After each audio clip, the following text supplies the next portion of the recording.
Good morning, my friends. You are very welcome along to Thursday morning's Anfield Agenda News Roundup, where I'm going to do my very best to keep you up to date with the very latest news surrounding Liverpool Football Club. Some of it transfer related, some of it not, but as always, we want to know your thoughts, so do let us know in the comment section. Drop a like if you enjoy it, and don't forget to hit that subscribe button. Right, I also want to remind you guys about the Anfield Agenda podcast, an all new venture from us that launched this week. So far we've released 2 episodes. Episode 1 was myself and Jack Gill. Episode 2 was my thoughts on Leny Yoro and Trent AlexanderArnold. And of course you can find it wherever you get your podcast. Just search Anfield Agenda. I'm going to get stuck into it, my friends, and the first story I have for you guys today is a bit of bad news again. João Neves, somebody who we've been linked to, somebody who we didn't know if we'd pay the €120 million release clause to get him out of Benfica. Well, he could be departing to go to Paris Saint-Germain, and here's the kicker. It will be for a fee of around €70 million, which is in and around £62-63 million. Once again, I'm going to ask the question, where were we? Why weren't we in this conversation? And who are we looking at? So that's one player that it looks like, again, we've lost out on. It wasn't all bad news yesterday, though. We did get the announcement that Johnny Heitinga has joined as first team coach, part of Arne Slot's backroom staff. Apparently, according to multiple sources, the players have been very impressed with his sessions, which does bode well for the future. So well done and welcome to the football club, despite the fact, of course, he was an Evertonian before. He's a coach now, though, so we'll forgive that one. Let me know your thoughts on that addition to Liverpool's backroom staff. Centre-back situations, and don't worry, I'm not going to speak about Leny Yoro yet, but one player whose deal or potential move has stumbled a little bit is Matthijs de Ligt. Now, I don't believe that we're interested in de Ligt, but many of you guys have asked me why we aren't in the conversation. Florian Plettenberg has been reporting about this situation, and he said negotiations between Manchester United and Bayern Munich's Matthijs de Ligt have gone cold for the moment. United are not willing to spend the €50 million plus bonuses demanded by Bayern, and they've of course prioritised the signing of Leny Yoro, somebody who of course we were also linked with. We were told in fact that if Real Madrid showed any indication that they didn't want to do a deal, we'd be there. Only for now, he's gone up the East Lancs Road and he's signing for Manchester United, and they probably will revisit Matthijs de Ligt as well. So I'm going to ask, who should we go after, if indeed we are to go after a centre-back? Because the Echo, well, they've said that Liverpool aren't prioritising a centre-back because we don't need one. Let that sit for a minute. We don't need one. We're not prioritising one. I would beg to differ respectfully, but of course, I want to know your thoughts. Now, one story that caught my eye, and I'm not sure of the credibility of it, I'll be open and upfront about that, but HITC have said that Liverpool are linked with Victor Gyokores, somebody who many people were talking about when we were linked with Ruben Amorim, obviously formerly of Coventry City, moved to Sporting Lisbon, and has done very, very well. This piece here in the Echo said Liverpool have been informed of how much they may have to pay to sign Sporting Lisbon striker Victor Gyokores. According to HITC, the Reds are interested in signing the striker this summer, with Gyokores a potential target.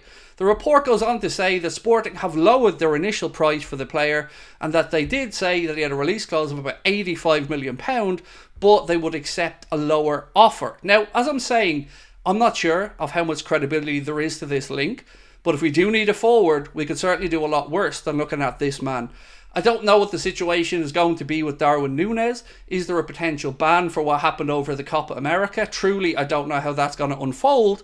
But another potential decent forward here linked with a move, and they're willing to accept less than the release clause. And look, in all honesty, I wouldn't pay the release clause. I think it's too much. But when we see the likes of Spurs being linked to Federico Chiesa, somebody who's available for about 20-25 million quid, I'm again just kind of frustrated, worried, confused as to why we're not in the market for him at that price, when we know that Mohamed Salah is looking good, and I'll move on to how good he is looking in a moment, but again, just nothing. Lots of quietness, and that's good if we get stuff done.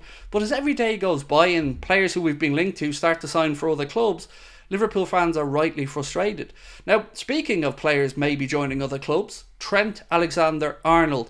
The Daily Express have said that Trent is interested in signing for Real Madrid this summer. That backs up other stories that we've seen over the past 24 hours, and I'm really concerned about the Trent situation. I've always said I can understand Virgil, I can understand Mo with their age profiles, but Trent, 25 years of age, prime of his career, and if we keep him, which is a best case scenario now, I think we're going to end up overpaying by a substantial amount to keep Trent at the club. So what should we do? Frimpong is another player that we've been linked to if we want to move for him, and I'm going to talk about him in a minute. We know the release clause is 40 million. So we could stick our fingers in our ears and say Trent's a local boy, there's no way he was going to leave. But it is Real Madrid. It is a situation that is in their favour if he shows any indication, because we have 11 months to go. So what do you think? Will we see Trent move on, or will Liverpool find a breakthrough and manage to keep him at the club, which is of course what we all want? Now on Frimpong, I'm going to speak about him a little bit now.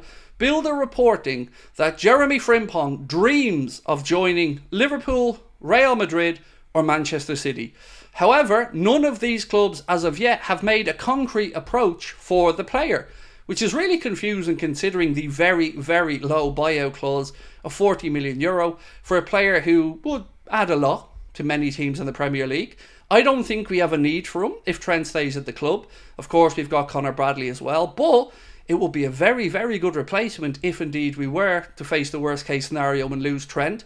If we're looking at him as a right back or a right wing back, of course, that's how I view Trent. I was never sure of him moving into midfield. So thoughts on this one? Would you like to see Liverpool trigger that release clause? Or do you still think and have faith that something is a brewing behind the scenes? We just don't know what yet.